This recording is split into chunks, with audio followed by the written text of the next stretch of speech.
Olá, pessoal do Terceirão. Falar um pouquinho aí sobre como surgiu a desigualdade entre os humanos, segundo a visão do Rousseau, mas também segundo a visão de outros contratualistas, né?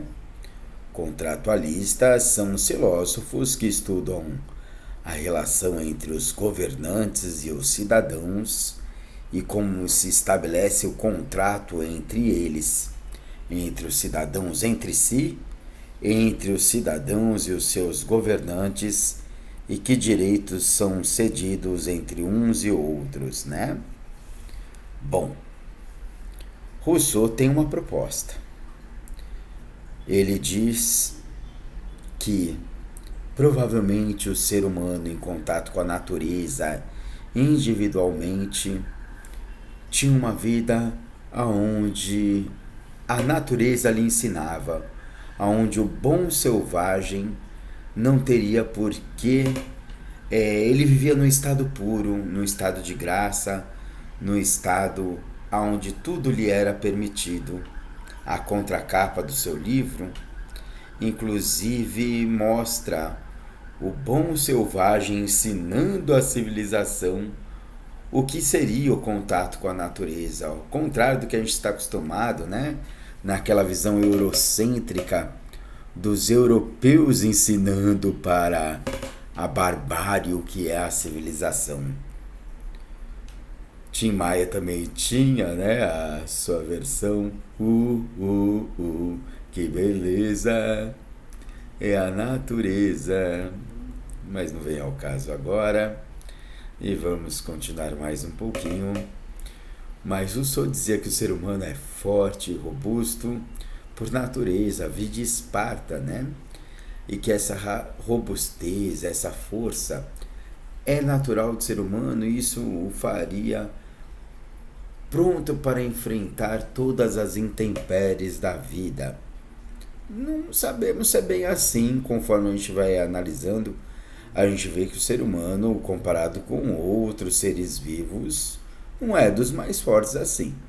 Mas enfim, essa não é a visão do Rousseau. E que foi a disputa por posses sem o trabalho individual que corrompeu o ser humano.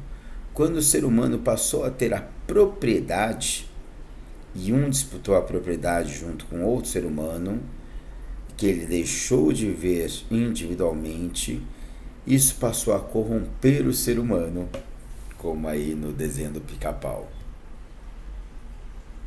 O indivíduo então seria bom por natureza e a sociedade o corromperia. E existe um outro livro do Rousseau chamado Emílio da Educação, em que ele fala que o ser humano é bom e a sociedade, com seus hábitos, que o iria colocando aspectos negativos aí no convívio com o ser humano. Então, já que a sociedade corrompe, seria necessário um contrato para o ser humano conseguir conviver uns com os outros. E neste contrato social seria necessário abolir a propriedade, já que ela é a causa de todos os males. Seria necessária uma democracia direta, sem representações. Eu decido o que eu quero para o meu próprio bem. E seria necessária a soberania popular. Mas como nós já falamos, Rousseau é um dos três contratualistas principais. Vale a pena a gente dar uma olhadinha nos outros contratualistas. Tá? Então vamos dar uma olhadinha. Além do Rousseau, nós temos o Hobbes e o Locke. Então vamos aproveitar para dar uma olhadinha rápida nesses três junto com o Rousseau. Para o Hobbes, ele é absolutista. Ele diz, o contrário de Rousseau, que o estado de natureza é barbárie. Que o homem, no seu estado de natureza, é cruel, é mau, egoísta, é cada um por si, é a competição, e que o homem é o lobo do homem, tá? E que se você deixar todo mundo em igualdade, vai haver conflito. porque você deixa todos em condições iguais, logo logo alguém vai estar tentando ter vantagem sobre o outro e isso vai gerar conflito. Não dá para deixar todo mundo em condição de igualdade. Você precisaria ter um governo absoluto, com força de exército, com força de armas, para manter a paz. Isso é o que o Hobbes fala. O governo absoluto, o Leviatã, o monstro do Apocalipse que pune os pecadores, é que vai manter a paz e que vai devorar os pecadores que quiserem gerar conflito, tá? Então Hobbes defende o absolutismo, um governo absoluto que evitaria os conflitos. Tranquilinhos?